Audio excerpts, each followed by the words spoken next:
The message is about assurance. How do we really know that what we say we believe is actually true? Psalm 23, which is our canticle and was my choice for this evening, that happens to be in the lectionary. And it's such a well-known psalm that we can probably recite it without even looking at the words.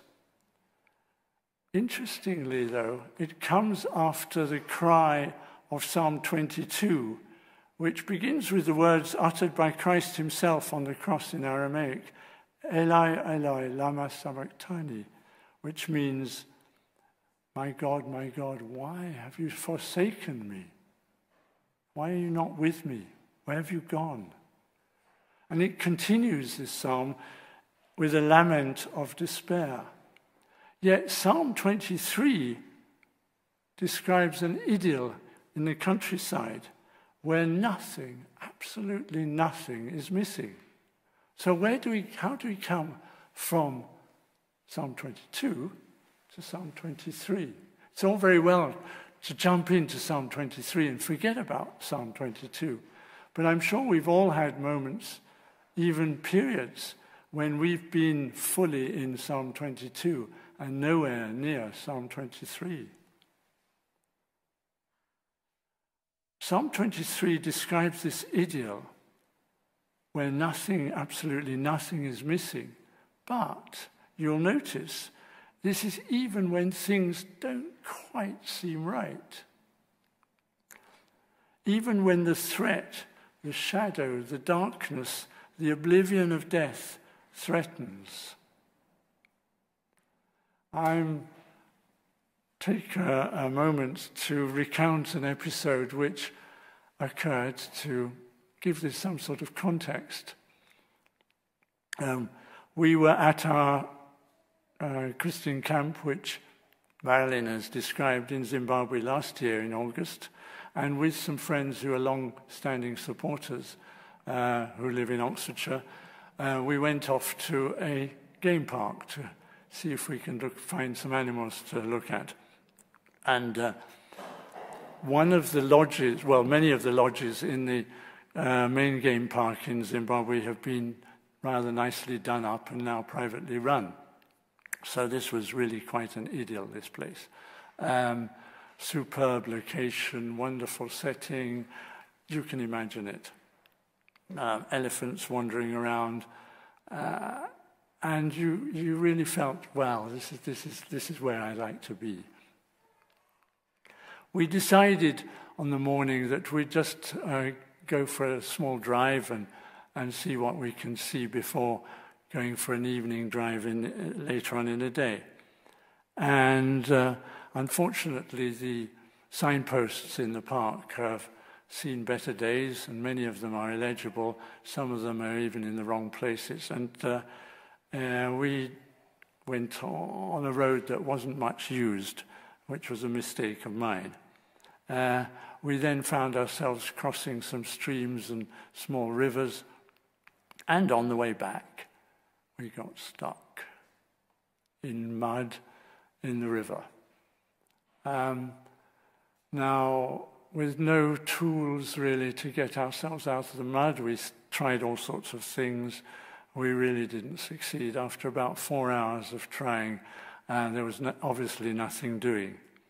By then it was about 4 o'clock, 5 o'clock, and we realized that we're going to be having to spend the night in the bush. This was not very comfortable, as you can imagine, especially 4 of us in a car, certainly not very comfortable and not very safe. However, the next morning, I realized that by the time a search party was going to come and look for us, even by sending a helicopter or a plane to find us, we would definitely need to spend another night in the bush, or maybe 2. We didn't have enough water, we didn't really have enough provisions. This was a no-go situation. So I reckoned the best thing was to hoof it back to the main camp, on foot, of course. And I thought of this psalm. The words, I thought, were very fitting. Even though I walk through the valley of the shadow of death, I fear no evil. And I didn't fear any evil. I knew that there was a risk. I had no protection. I had nothing except my 2 feet and a stick. I walked past some elephants. I saw a snake on the road, but apart from that, really, there was nothing to disturb me. And after 26 kilometers, I found myself back at the camp, and we managed to rescue the others. My friend William said, a beer never tasted so good. I tell the story because it was a test. Do I really believe this? Do I really, really fit in with this? Do I really sign along the dotted line? Is this me? Do I really fear no evil? And I thought to myself, yes, I don't fear. Whatever happens, I know that God is in control. Fear is banished. Psalm 23 reads most clearly, I fear no evil, absolutely none, not even a tiny bit. Not even the major fears, not even the silly fears. Why? Because God has prepared our destiny. He has anointed us as princes and princesses. For us, the bounty is overflowing. We are in his house, indeed, dwelling with God forever. That means what it says, forever, permanently, lifelong, and beyond. This is quite a claim. My duty, therefore, is to ask you, are you there? Is this a reality for you or just a dream?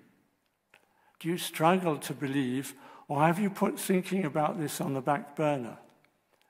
So let's just take a moment to look at the account in John's Gospel. John is writing towards the end of his life in Patmos, recounting his own personal memory of the events.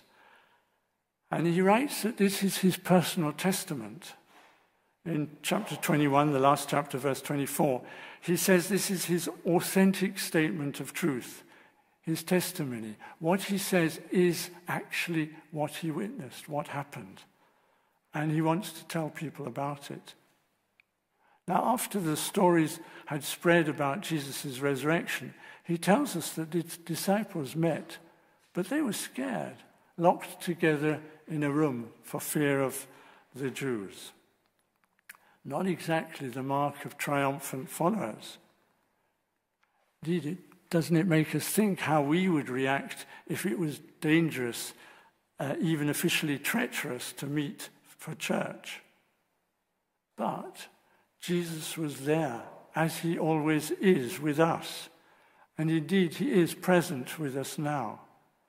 Jesus demonstrated his physical presence and did so again to Thomas. Interestingly, normally when we recognize people, we recognize them by their face or their voice or their words or their appearance.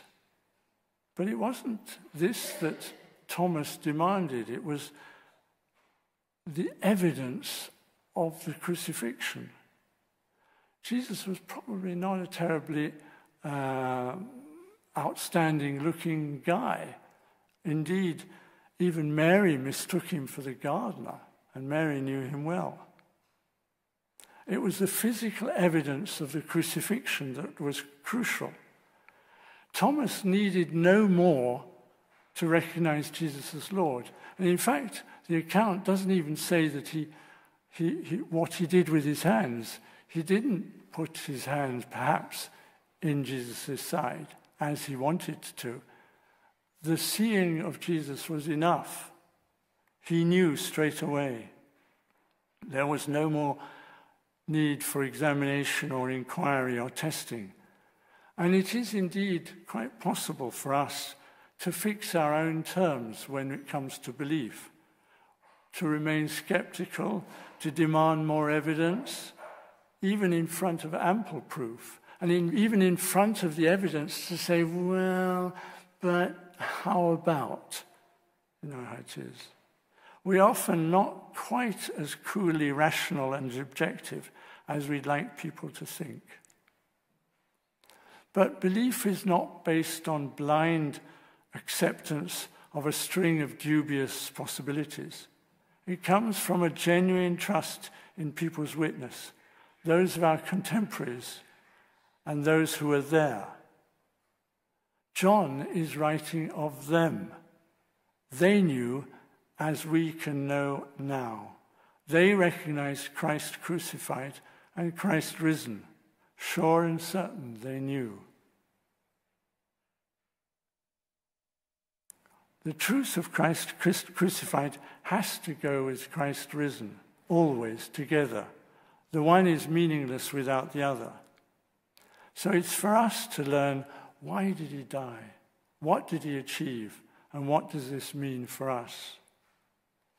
Once we know this, then assurance, the lack of fear for the future, becomes real.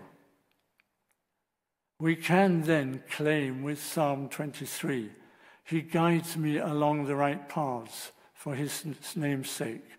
Though I walk through the shadow of the valley of death, I shall fear no evil, for you are with me. Your rod and staff, they comfort me. You prepare a table before me in the presence of my enemies. You anoint my head with oil. My cup overflows.